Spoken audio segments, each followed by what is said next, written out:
মধ্যপ্ৰাচ্যত পুনৰবাৰ উত্তেজনাৰ বৃদ্ধি পাইছে। আমেৰিকা আৰু ইৰাণৰ মাজত চিজ ফায়াৰ চলি থকাৰ মাজতে যুদ্ধৰ ৯৬ সংখ্যক দিনত হঠাৎ মধ্যপ্ৰাচ্যৰ কেইবাখনো দেশত হাহাকাৰ লাগিল। এখন দেশ হৈছে কুৱেইট আৰু আনখন দেশ হৈছে বেহৰিন। কিয়নো ইৰাণৰ তৰফৰ পৰা এই দুয়োখন দেশলৈ লক্ষ্য কৰি মিছাইল আৰু ড্ৰোন নিক্ষেপ কৰা হয়। ইয়াৰ পাছতে হাহাকাৰ লাগে। ইয়াৰ অন্তৰালত আমেৰিকাৰ তৰফৰ পৰা ইৰাণৰ কাছেম আইলেণ্ডত কৰা এটা ষ্ট্ৰাইক আছে। এই সমগ্ৰ ঘটনা কি আৰু বৰ্তমান সময়ত মধ্যপ্ৰাচ্যত এই পৰিৱেশৰ পুনৰ কিয় সৃষ্টি হৈছে তাৰ সবিশেষ আপোনালোকৰ বাবে লৈ অহাৰ চেষ্টা কৰিছোঁ।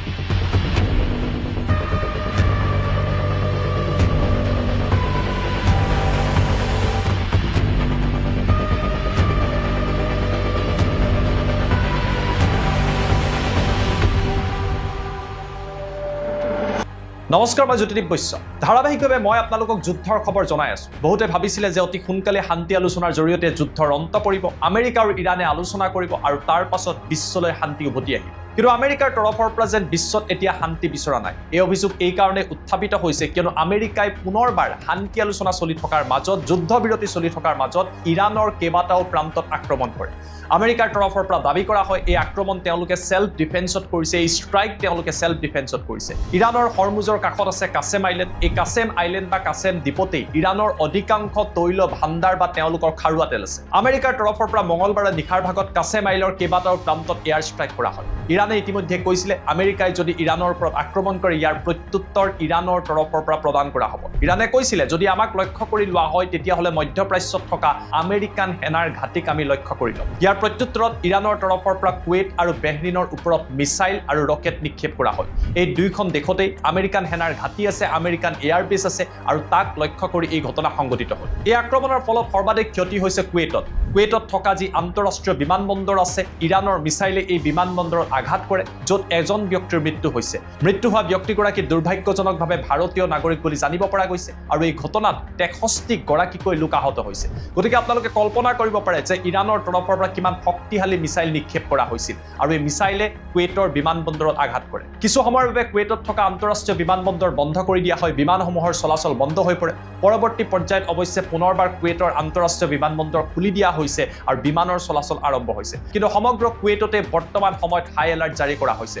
যিসকল অসমৰ বাসিন্দা, যিসকল ভাৰতৰ বাসিন্দা, যিসকল কুৱেইটত আছে তেওঁলোকে এই কথা আপোনালোকক সবিস্তাৰে জনাব পাৰিব। দৰ্শকৰ যদি কোনোবাই কুৱেইটৰ পৰা এই ভিডিঅ' চাই আছে তলৰ কমেণ্টত আপোনালোকে সমগ্ৰ ঘটনাৰ কথা জনাব আৰু আশা কৰিছোঁ অসম তথা ভাৰতৰ যিসকল লোক আছে তেওঁলোক সুস্থ, সবল আৰু নিৰাপদে বৰ্তমান সময়ত কুৱেইটত আছে।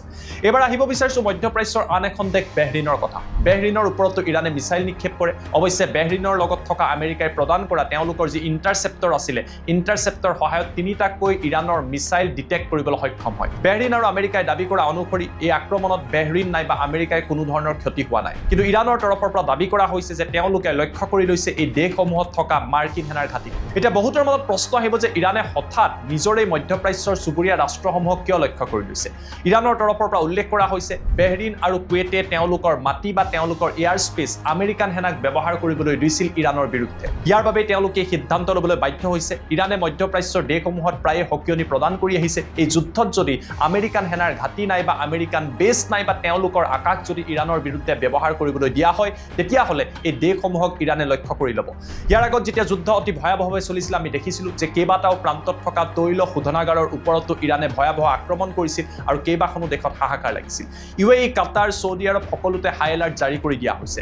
অৰ্থাৎ যি সময়ত বিশ্বই শান্তিৰ বাবে অপেক্ষা কৰি আছে সেই সময়ত পুনৰবাৰ যুদ্ধ আৰম্ভ হৈছে। কুৱেইটত সংঘটিত এই আক্ৰমণত এতিয়া মধ্যপ্ৰাচ্যৰ কেইবাখনো দেশে গৰিহণা দিছে। UAE তৰফৰ পৰা দাবী কৰা হৈছে যে মধ্যপ্ৰাচ্যৰ আৰৱ দেশসমূহে একত্ৰিত হৈ ইৰাণৰ ওপৰত প্ৰত্যাক্ৰমণ কৰিব লাগে। অৱশ্যে আন দেশসমূহে এতিয়ালৈকে সিদ্ধান্তক সমৰ্থন জনোৱা নাই, কিয়নো যুদ্ধ হ'লে ইৰাণেও প্ৰত্যুত্তৰ দিব আৰু ইয়াৰ ফলত যদি আটাইতকৈ কোনোবা ক্ষতিগ্ৰস্ত হ'ব সেয়া হৈছে আৰৱ দেশসমূহ বা গাল্ফ নেশ্যন।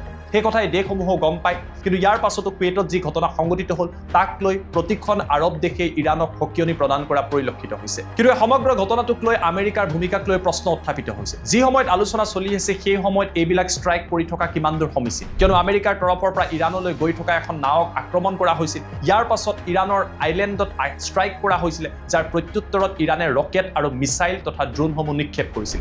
এতিয়া প্ৰশ্ন উত্থাপিত হৈছে প্ৰকৃতপক্ষে আমেৰিকাই এই সমস্যাৰ সমাধান হোৱাটো বিচাৰিছে পাইছে নাই এই সমগ্ৰ ঘটনা চলি থকাৰ মাজতে আমেৰিকাৰ ৰাষ্ট্ৰপতি ডোনাল্ড ট্ৰাম্পে নিউয়ৰ্ক পোষ্টত এক সাক্ষাৎকাৰ তথা পডকাষ্ট দিয়ে এই পডকাষ্টত ট্ৰাম্পৰ তৰফৰ পৰা কেইবাটাও দাবী কৰা হয় ইৰাণ আৰু ইজৰাইলক লৈ ইৰাণক লৈ ট্ৰাম্পে কয় যে ইৰাণে তেওঁলোকৰ পাৰমাণৱিক বোমা নিৰ্মাণ নকৰো বুলি আমেৰিকাৰ দাবীক মানি লৈছে যিবিলাক ইউৰেনিয়াম এনৰিচমেণ্ট কৰা হৈছিল সেইবিলাকো আমেৰিকাক গতাই দিম বুলি কৈছে আৰু ট্ৰাম্পে ইয়াক আমেৰিকাৰ বৃহৎ জয় বুলি উল্লেখ কৰিছে এই সাক্ষাৎকাৰত ট্ৰাম্পে কৈছে যে আমেৰিকান সেনাবাহিনীয়ে স্থলপথেৰে ইৰাণত প্ৰৱেশ কৰাৰ কোনো প্ৰয়োজন নাই কিয়নো এই যুদ্ধত আমেৰিকাৰ বৃহৎ জয় সাব্যস্ত কৰিছে ইৰাণৰ নেভি ইৰাণৰ এয়াৰ ফ'ৰ্চ সকলোকে ধ্বংস কৰি দিছে দীঘলীয়া সময় ধৰি আমেৰিকাৰ ৰাষ্ট্ৰপতিগৰাকীয়ে এই দাবীয়ে কৰি আহিছে কিন্তু ইমানৰ পাছতো ইৰাণে যেতিয়া প্ৰত্যুত্তৰ দিয়ে এই প্ৰত্যুত্তৰত মধ্যপ্ৰাচ্যৰ বহু দেশত ব্যাপকভাৱে ক্ষতি হয় আৰু সেইবাবেই ট্ৰাম্পৰ এই কথা বিশ্বৰ আন প্ৰান্তটো বাদেই দিয়ক আমেৰিকাটো এতিয়া আমেৰিকাৰ জনতাই সকলো কথা বিশ্বাসত ল'ব পৰা নাই সঁচাকৈ জানো ইৰাণ ইমান দুৰ্বল হৈ পৰিছে যিদৰে ট্ৰাম্পে উল্লেখ কৰিছে কিয়নো ট্ৰাম্পৰ নিৰ্দেশত যেতিয়া আমেৰিকাই ইৰাণৰ কেইবাটাও প্ৰান্তত আক্ৰমণ কৰিলে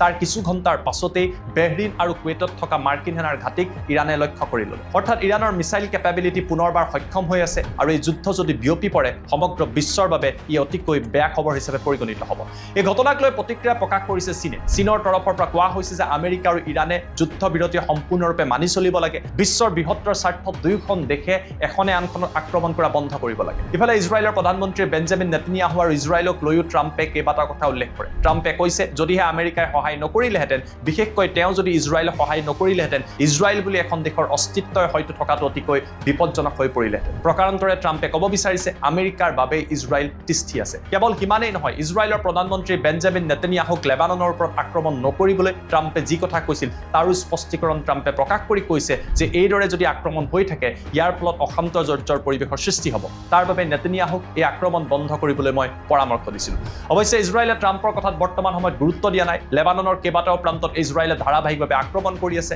হিজবুল্লাহ আৰু ইজৰাইলৰ মাজত বৰ্তমান সময়তো যুদ্ধ চলি আছে এইদৰে যুদ্ধৰ ৯৬ সংখ্যক দিনত বৰ্তমান সময়তো পৰিস্থিতি অতিকৈ জটিল ইয়াৰ প্ৰভাৱ আমি ভাৰতত অনুভৱ কৰিছোঁ প্ৰতিবিধ সামগ্ৰীৰ মূল্য বৃদ্ধি হৈছে প্ৰতিবিধ সামগ্ৰীৰ দাম বাঢ়িছে পেট্ৰল ডিজেলৰ মূল্য বৃদ্ধিৰ পৰা LPGৰ পৰা মূল্য বৃদ্ধিৰ পৰা আৰম্ভ কৰি খাদ্য সামগ্ৰীলৈ সকলোতে ইয়াৰ প্ৰভাৱ পৰিছে এই যুদ্ধ যদি এইদৰে দীঘলীয়া হৈ থাকে হৰমুজ যদি বন্ধ হৈ থাকে আগন্তুক সময়ত সমগ্ৰ বিশ্বৰ বাবে ভাৰতৰ বাবে আপোনাৰ মোৰ বাবে অশনি সংকেত আহিব পাৰে ভাৰতৰ বিদেশী ৰিজাৰ্ভৰ সংখ্যা কমি যাব বিদেশী মুদ্ৰাৰ টকা কমি যাব মূল্য বৃদ্ধি হ'ব ইনফ্লেশ্যন হ'ব আৰু জনতা সমস্যাত পৰিব এনে কাৰণতে বিশ্বৰ প্ৰতিখন দেশে এই যুদ্ধৰ অন্ত হোৱাটো বিচাৰিছে কিন্তু এই মুহূৰ্তত যি পৰিৱেশৰ সৃষ্টি হৈছে এই পৰিৱেশৰ পৰা এটা কথা ক'ব পৰা যায় যে যুদ্ধ অতি শীঘ্ৰেই অন্ত নপৰে আমি আশা কৰিছোঁ মধ্যপ্ৰাচ্যৰ বিভিন্ন দেশত থকা ভাৰতীয়সকল অসমৰ লোকসকল যথেষ্ট সংখ্যক লোক তাত কৰ্মৰত হৈ আছে তেওঁলোক যাতে ভালে কুশলে থাকে তাৰ বাবে নেদেখাজনৰ ওচৰত প্ৰাৰ্থনা কৰিছোঁ কিয়নো যুদ্ধ আমি কোনেও বিচৰা নাই কিন্তু এই মুহূৰ্তত আমেৰিকা আৰু ইৰাণে সমানে সমানে সংঘাতৰ সৃষ্টি কৰি উত্তেজনা আৰু বৃদ্ধি কৰা পৰিলক্ষিত হৈছে এয়া আছিলে যুদ্ধৰ নতুন খবৰ যুদ্ধৰ ৯৬ সংখ্যক দিনত তথ্যভিত্তিক এই খবৰখিনি মই আপোনালোকৰ বাবে লৈ অহাৰ চেষ্টা কৰিম এইসমূহ ঘটনাই আপোনাৰ মোৰ সকলোৰে জীৱনত কিদৰে প্ৰভাৱ পেলাইছে তাৰো এটা ধাৰণা দিবলৈ চেষ্টা কৰিম এই সমগ্ৰ বিষয়টোক লৈ আপোনালোকে কি ভাবে আমাক কমেণ্ট কৰি জনাবলৈ নাপাহৰিব